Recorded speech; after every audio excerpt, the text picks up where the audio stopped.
Good morning dear students. Gayatri school के YouTube channel पर सभी विद्यार्थियों का हार्दिक स्वागत है। आज के क्लास में हम 11th क्लास मैथमेटिक्स के चैप्टर नंबर फर्स्ट के लेक्चर नंबर सेकेंड कल अपन ने चैप्टर फर्स्ट सेट थ्योरी को स्टार्ट किया था। उसके इंट्रोडक्शन को देखा था कि समुच्चय को अपन किस प्रकार परिभाषित करते हैं और उसका डिस्क्रिप्शन या रिप्रेजेंटेशन अपन किस किन तरीकों से कर सकते हैं उनके बारे में अपन ने डिस्कस किया था, जिसमें अपन ने बात की थी कि जो आपके पास में सेट होता है वो दो तरीके से रिप्रेजेंट किया जा सकता है। फर्स्ट अपन ने बात की थी टेबुलर फॉर्म या रोस्टर फॉर्म, जिसको अपन सारणी विधि या रोस्टर रूप कहते हैं। और सेकंड मैंने बताया था कि समुच्चय निर्माण विधि या set builder form.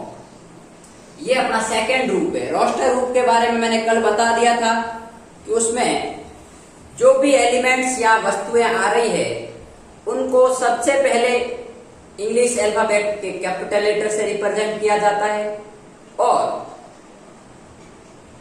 Curly bracket के अंतर्गत एवरी एलिमेंट को, प्रत्येक एलिमेंट को अर्धविराम या कोमा के द्वारा सेपरेट करते हुए लिखा जाता है। जो वस्तुएं या थिंग्स है उन खुद को उसके अंदर लिखा जाता है, ना कि उसके नंबर्स को लिखा जाता है। जैसे कोई व्यक्तियों के नाम है तो व्यक्तियों के नाम उसके अंदर लिखे जाएंगे, प्राकृत संख्या है तो प्राकृत संख्या उसके अंदर लिखी जाएगी, ठीक है। या फिर अब अंग्रेजी वर्णमाला के व्यंजन है तो व्यंजन को उनके अंदर लिखा जाएगा। ये बात अपन ने कल की थी। आज अपना फॉर्म है सेकेंड फॉर्म, जिसको अपन कहते हैं सेट बिल्डर फॉर्म। लेकिन सबसे पहले अपने दिमाग में क्वेश्चन यह आता है कि आखिर अपन को सेट बिल्डर फॉर्म की जरूरत क्यों पड़ी। जब भाई अपने पास में सेट आ गया, अपन को पता है कि वोवेल्स ये होते हैं 5, ठीक है, और उनको अपन रोस्टर रूप में लिख सकते हैं, तो फिर इस फॉर्म की क्यों जरूरत पड़ी। अपन दो फॉर्म क्यों पढ़ रहे हैं आखिरकार, ठीक है। तो देखिए अपन इसके अंतर्गत क्या पढ़ेंगे वो भी अपन डिस्कस करेंगे और इसकी जरूरत क्यों पड़ी उसको भी लेकर अपन बात करेंगे, ठीक है। तो देखिए इस फॉर्म के अंतर्गत जो एलिमेंट्स या आपके पास में वस्तुएं हैं उनके कैरेक्टर को दिखाया जाता है। किसको दिखाया जाता है? कैरेक्टर को, उसके गुण को रिप्रेजेंट किया जाता है। जैसे आपके पास में एक टीचर्स को बताना है तो टीचर्स का पर्टिकुलर नाम नहीं लेकर उसके विषय और उसके गुण के बारे में बताया जाएगा कि वो ऐसा आदमी है जिससे उसकी पहचान हो सके, ठीक है। तो देखिए जो भी एलिमेंट है उनके कैरेक्टर प्रॉपर्टी को इसके अंतर्गत लिखा जाता है। जैसे अपन एग्जाम्पल के थ्रू ये भी देखें, मान लीजिए आपके पास में मैं कह सकता हूं कि समप्राकृत संख्याओं का समुच्चय।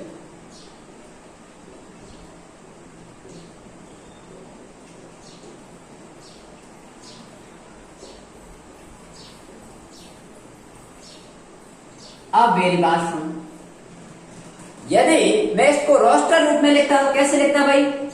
a बराबर समप्राकृत संख्या है, मतलब क्या होगी आपके पास में 2, 4, 6, 8, ये ऐसे आपके पास में कर दी जाएगी, ठीक है।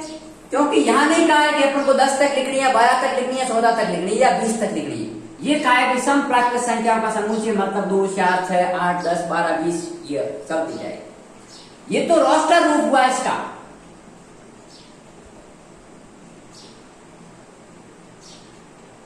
अब सेट बिल्डर फॉर्म या समुच्चय निर्माण क्या होगा इसका, तो उसके अंतर्गत अपन क्या करेंगे? देखिए इसकी प्रॉपर्टी को बताएंगे। a बराबर कैसे बताएंगे कि जो एलिमेंट है उन एलिमेंट को x से रिप्रेजेंट करेंगे। किससे रिप्रेजेंट करेंगे? x से।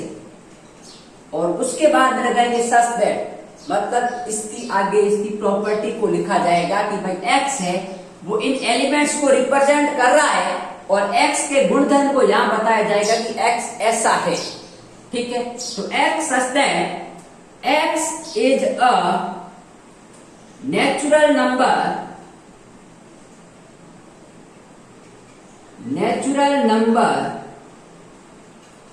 एंड x बराबर 2n for small n belongs to net of natural number. अब मेरी बात सुनो, मैंने क्या कहा है, x सच दैट x है जो कि इन एलिमेंट्स को रिप्रेजेंट कर रहा है, क्या है, set of even natural number. तो देखिए x is a natural number. अब नेचुरल नंबर यहां तक यदि मैं बात करता हूं तो यहां तक क्या क्लियर होता है कि x है वो नेचुरल नंबर से बिलोंग कर रहा है, मतलब 1 2 3, लेकिन अपन को तो इवन का है तो उसके साथ में अपन को एंड लगा के x बराबर 2n for all small belongs to capital N। अब मेरी बात सुनो, x बराबर क्या है 2n, जहां पर n नेचुरल बिलोंग्स से करता है तो n का मान 1 रखूंगा तो x का मान क्या आएगा 2, n का मान 2 रखूंगा तो x का मान क्या आएगा 4, n का मान 3 रखूंगा तो x का मान क्या आएगा 6। तो ये आपके पास में इवन नेचुरल नंबर हुए कि नहीं हुए, तो इसको अपन ऐसे दर्शा सकते हैं। अब आप कहोगे सर इसका और तरीका भी हो सकता है क्या, तो इसको शॉर्ट तरीके में भी लिख सकते हैं। कैसे, देखिए मैं इसको ऐसे भी लिख सकता हूं, x सच दैट x बराबर 2n for all small n belongs to set of natural number. मैं सीधा भी लिख सकता हूं। अब मेरी बात सुनो कि आपको कैसे पता चला जाएगा कि इवन नेचुरल नंबर है। अरे भाई स्मॉल n है वो नेचुरल नंबर से बिलोंग करता है, और नेचुरल नंबर कहां से स्टार्ट होते हैं 1 2 3। तो जब मैं 1 रखूंगा तो x का मान 2, 2 रखूंगा तो 4, 3 रखूंगा तो 6। कहां तक रखते जाएंगे, जहां तक नेचुरल नंबर चल रहे हैं। तो ये नेचुरल नंबर जहां तक चल रहे हैं वहां आ जाएगा, तो इसका मान यही आएगा। तो अपन इस प्रकार इस सेट को लिख सकते हैं। तो समझ में आया कि आपके पास में सेट बिल्डर फॉर्म और रोस्टर फॉर्म में अंतर क्या है। रोस्टर फॉर्म में एलिमेंट्स खुद को लिखा जाता है, जबकि सेट बिल्डर फॉर्म में उसके कैरेक्टर को लिखा जाता है। ठीक बात। अब एक क्वेश्चन और लिखिए। एक तो ये क्वेश्चन है, एक क्वेश्चन कुछ ऐसा है कि आपको एक सेट दे दिया जिसका रोस्टर रूप आपको दे दिया। क्या दे दिया, 1 2 3 4 5 और 6 ये कह दिया, और नो डाउट ये रोस्टर रूप है। आपको ये कहा गया क्वेश्चन में कि इसका सेट बिल्डर फॉर्म लिखिए, समुच्चय निर्माण विधि लिखिए। ठीक है, तो इसकी सेट बिल्डर फॉर्म क्या होगी उसको लेकर अपन को बात करनी है। तो देखिए सेट बिल्डर फॉर्म में इसको पहचानना पड़ेगा कि ये किसको दर्शा रहा है। ठीक है, x है तो x का क्या गुण है ताकि ये इसको रिप्रेजेंट करे। ठीक है, तो मैं इसको ऐसा लिख सकता हूं, a बराबर x such that x is less than equal to 6। अब मेरी बात सुनो, क्या ये मैंने लिखा है ये सही है। जल्दबाजी में कई स्टूडेंट क्या करते हैं, इसको यहां तक ही खत्म कर देते हैं, लेकिन ये गलत है। क्यों गलत है, क्योंकि मैंने लिखा है कि x का मान या तो 6 के बराबर है या 6 से छोटा है। तो 6 से छोटा होने का मतलब 6 भी हो सकता है, 5 भी हो सकता है, 4 भी हो सकता है, 3 भी हो सकता है, 2 भी हो सकता है, 1 भी हो सकता है, 0 भी हो सकता है, -1 भी हो सकता है, -2 भी हो सकता है। ये सब 6 से छोटे हैं ना, लेकिन अपन को तो 1 से लगाकर 6 तक ही लिखने हैं। तो इनकी क्या प्रॉपर्टी हो सकती है, तो इनको अपन इस तरीके से लिख सकते हैं। देखिए इसको पूरा लिखना पड़ेगा, x is less than equal to 6 and x belongs to set of natural number.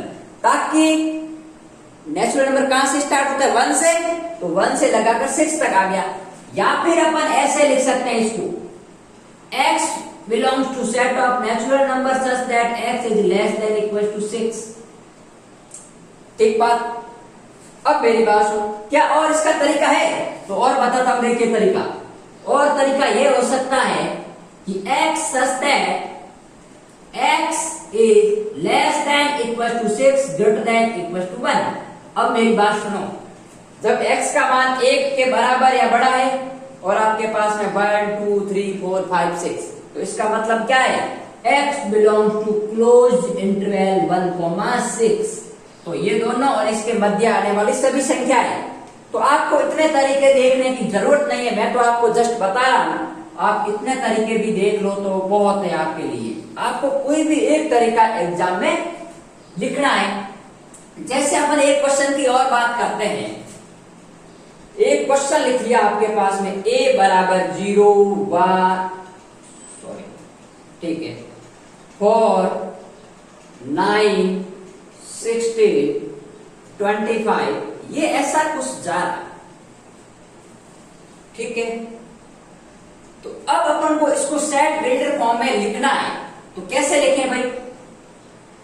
0 है, 1 है, ये तो दोनों कंटिन्यूस के बाद सीधा 4 आ गया, फिर 9 आ गया, तो ये क्या है? स्क्वायर ऑफ इंटीजर सेट नहीं है।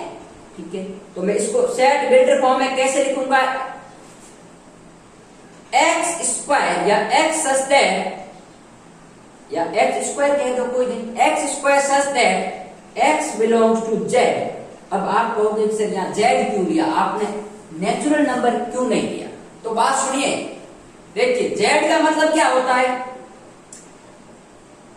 -3, -2, -1, 0, 1, 2, 3 ये, और n का मतलब क्या होता है आपके पास में?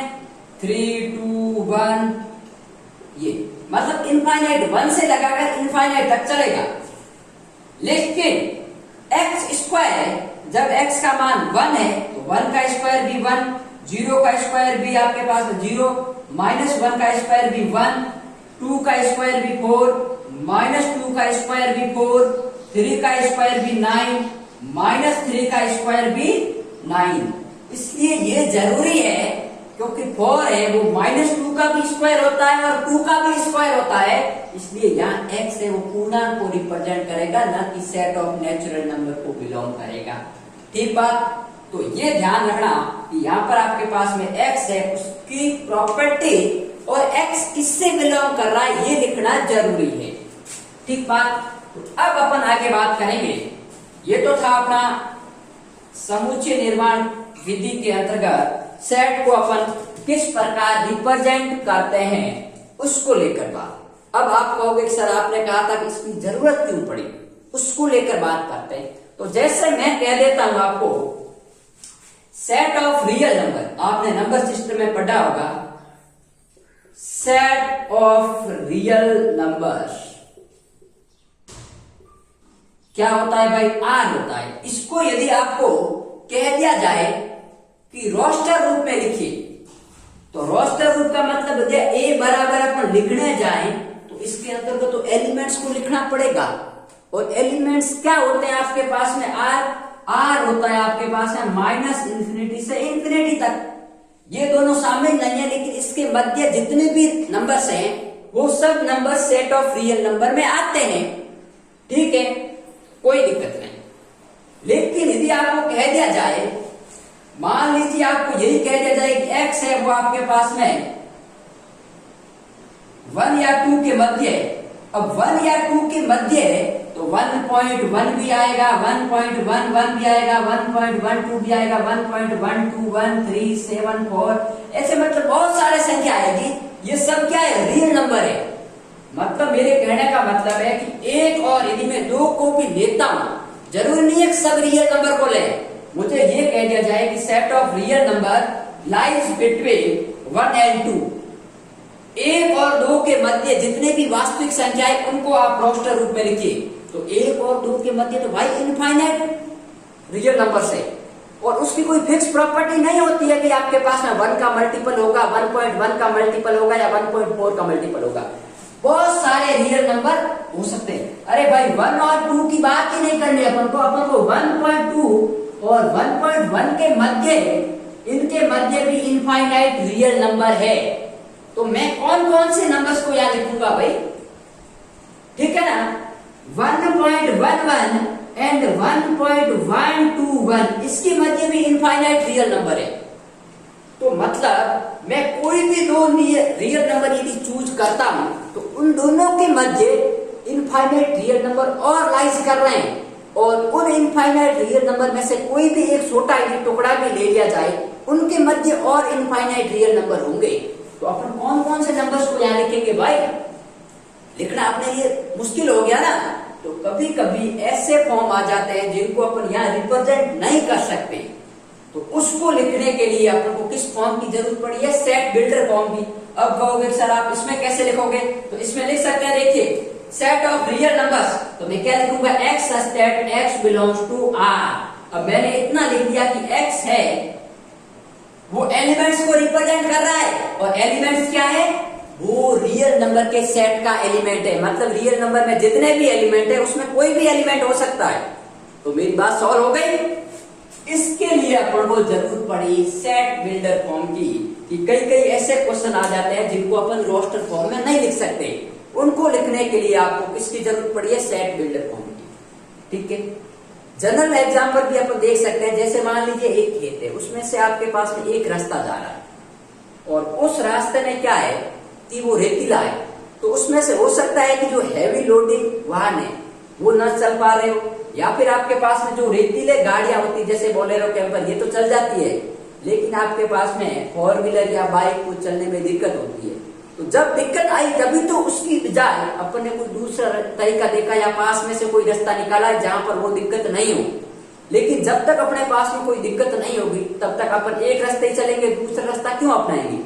तो पहले आपके पास में रोस्टर फॉर्म था, लेकिन कभी एक बार बैठे बैठे बात दिमाग में ये आई कि अपन को यदि सेट ऑफ रियल नंबर को रोस्टर फॉर्म में लिखने को कहा जाए तो अपन कैसे लिखेंगे भाई?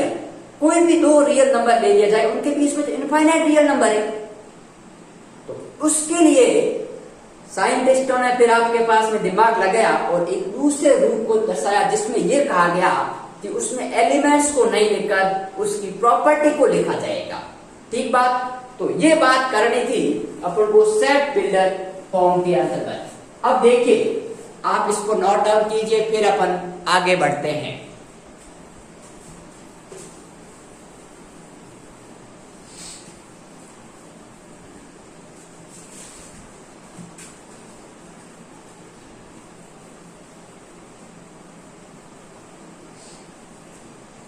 अब मैं आपको कुछ मैथमेटिकल सेट्स के बारे में बताऊंगा। हालांकि आपने नंबर सिस्टम में पढ़ रखा है, लेकिन फिर भी अपन बात करेंगे मैथमेटिकल सेट्स के बारे में। गणितीय कौन कौन से समुच्चय होते हैं? Mathematical sets. ठीक है। सबसे पहले यदि बात करें एन को अपन बोलते हैं सेट ऑफ नेचुरल नंबर, प्राकृत संख्याओं का समुच्चय। Set of natural number. ठीक है। आर को बोलते हैं सेट ऑफ रियल नंबर्स। ठीक है। आर प्लस को बोलते हैं set of positive real numbers. Set of positive real numbers. R minus को set of negative real numbers. और डब्ल्यू को बोलते हैं सेट ऑफ होल नंबर, पूर्ण संख्याएं। ठीक है। अब आप कहोगे कि एन और डब्ल्यू में क्या फर्क होता है? डब्ल्यू आपके पास में क्या होता है कि यहां मैं लिख भी लेता हूं। ठीक है। नेचुरल नंबर मतलब 1 2 3 ऐसा ऐसा चलेगा। सेट ऑफ रियल नंबर का मतलब क्या है? आपके पास में माइनस इंफिनिटी से प्लस इंफिनिटी के बीच की सभी संख्याएं आपके पास में आएगी। ठीक है। होल नंबर का मतलब ये है कि यहां इसमें 0 भी आएगा, 1 2 3 4 ये ऐसा कुछ आएगा। ठीक बात? सॉरी, मैंने ये ब्रैकेट गलत लगाया है। ये ब्रैकेट आपके पास में हमेशा सेट को कर्ली ब्रैकेट में लिखा जाता है। ये सेट नहीं है, ये इंटरवल है, ध्यान रखना। इसका मतलब है कि इनके मध्य आने वाली सभी संख्याएं, और इनका मध्य 0 आएगा 1 आएगा, इसके मध्य की संख्या नहीं आएगी। यहां पर अपन कह सकते हैं Q, जिसको अपन बोलते हैं सेट ऑफ रेशनल नंबर, जिसको अपन P अपन Q के रूप में लिख सकते हैं, लेकिन Q है वो नॉट इक्वल टू 0 होना चाहिए। ये सब आपने पढ़ रखा है, लेकिन फिर भी मैं बता देता हूं। ठीक है। और एक आपके होता है सेट ऑफ इरेशनल नंबर, जिसको जनरली मैं T से रिप्रेजेंट करा रखता हूं आपके पास में, इरेशनल नंबर। ठीक है। और एक होता है आपके पास में C, जिसको बोलते हैं सेट ऑफ कॉम्प्लेक्स नंबर। ठीक है। तो ये आपके पास में इसी प्रकार एक इंपॉर्टेंट होता है सबसे, वो Z, जिसको अपन बोलते हैं सेट ऑफ इंटीजर्स। और Z प्लस का मतलब है set of positive integers. Positive integers, क्योंकि इसमें तो आपके पास में क्या आएगा।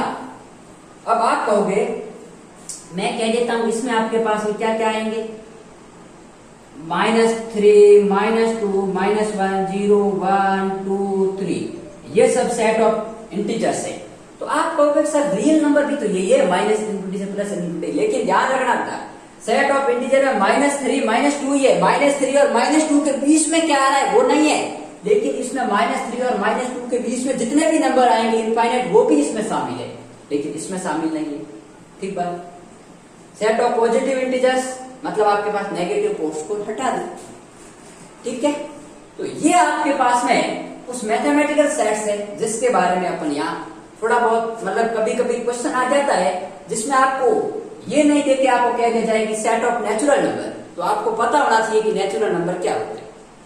प्राइम नंबर क्या होता है, जिसमें किसी का आपके पास में सेल्फ के अंतर्गत, सेल्फ के अलावा किसी का भाग नहीं जा रहा, स्वयं के अलावा। ठीक है, और आपको कभी ये पूछ लिया जाए कि ऐसा कोई प्राइम नंबर बताइए जो कि इवन हो, तो ओनली फॉर 2 ऐसा प्राइम नंबर है जो इवन है, बाकी आपके पास में कोई भी इवन प्राइम नंबर नहीं है। ठीक है, अब मेरी बात सुनो, ये तो मैथमेटिकल सेट्स था, और एक बात अपने यहां और आ रही है कि अपने बुक्स में 2 सिंबल यूज हो रखे हैं, एक है ऐसे और एक है आपके पास में ऐसे।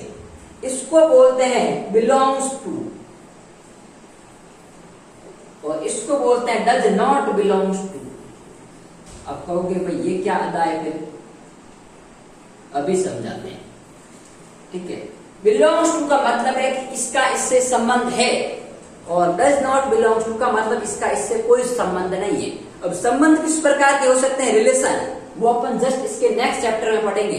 अरे भाई संबंध का मतलब माँ और बेटे का संबंध, पिता और पुत्र का संबंध, भाई और बहन का संबंध, शिक्षक और स्टूडेंट का रिलेशन, रिलेशन किसी भी प्रकार का हो सकता है। ठीक है, तो इसका मतलब है कि आपके पास में, जैसे मैं कह देता हूं A बराबर है कुछ सेट है जिसके अंतर्गत 1, 2, 3, 4, 5 और 6 लिखा हुआ है।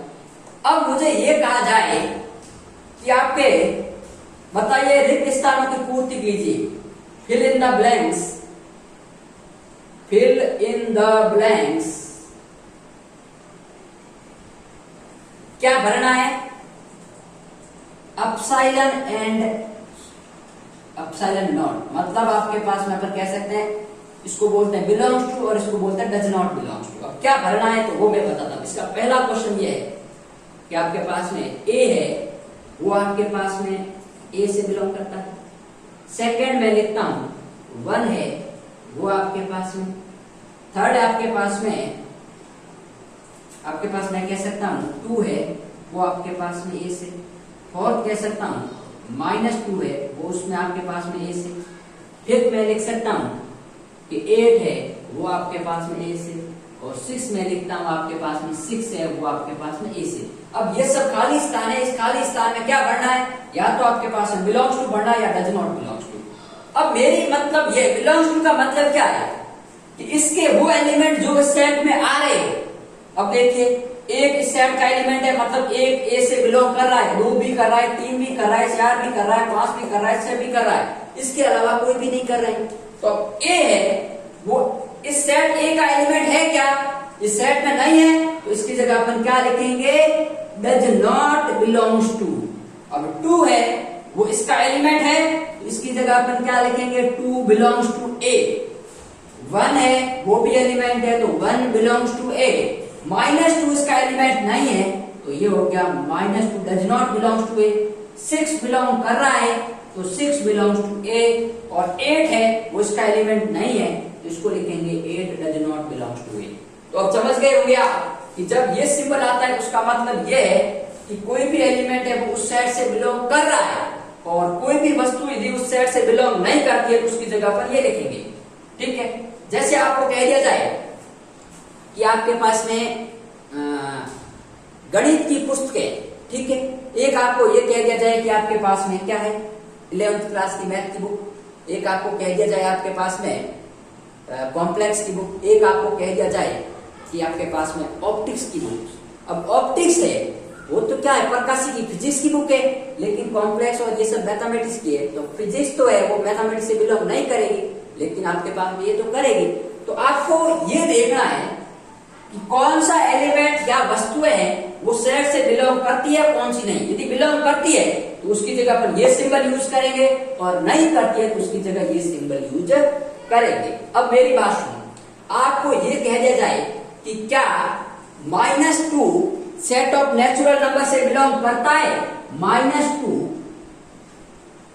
सेट ऑफ नेचुरल नंबर से बिलोंग करता है क्या? तो सेट ऑफ नेचुरल नंबर -2 नहीं आता, तो अपन क्या लिखेंगे, डज नॉट बिलोंग्स टू। तो -2 क्या बिलोंग करता है जेड से? हाँ करता है। -2 बिलोंग करता है सेट ऑफ रियल नंबर से? करता है। -2 बिलोंग करता है set of negative real number से? करता है। -2 बिलोंग करता है set of positive real number से? तो नहीं करता, क्योंकि पॉजिटिव रियल नंबर में नेगेटिव टर्म्स नहीं आते। ठीक है, तो ये है आपके पास -2 सेट ऑफ रेशनल नंबर से बिलोंग करेगा, सेट ऑफ इरेशनल नंबर से नहीं करेगा। ठीक बात। और कॉम्प्लेक्स नंबर से भी करेगा, क्योंकि आयोटा का टर्म आपके पास में 0 हो सकता है, वो अपन बात करेंगे बाद में जब कॉम्प्लेक्स पढ़ेंगे तब। ठीक है, तो इस प्रकार के नोटेशन को अपन का मीन क्या था कि जब इस प्रकार का सिंबल या अपन को ये दर्शाना हो कि कोई भी एलिमेंट उससे बिलोंग नहीं कर रहा या उसका मेंबर नहीं है, ठीक है, तो वो आपके पास में ये दर्शाएंगे, और यदि मेंबर है तो उसके लिए अपन ये बात करेंगे। ठीक बात। तो पहले इनको एक बार नोट डाउन कर लीजिए, फिर अपन देखते हैं कि आगे क्या पढ़ना है अपन को। ठीक, तो अब देखिए जो अपना नेक्स्ट लेक्चर है उसमें अपन टाइप्स ऑफ सेट्स के बारे में बात करेंगे कि सेट्स कितने प्रकार के होते हैं, जिसमें अपन एम्प्टी सेट पढ़ेंगे, सिंगलटन सेट पढ़ेंगे, फाइनाइट सेट पढ़ेंगे, इनफाइनाइट सेट पढ़ेंगे, इक्वल सेट पढ़ेंगे, इक्विवेलेंट सेट पढ़ेंगे।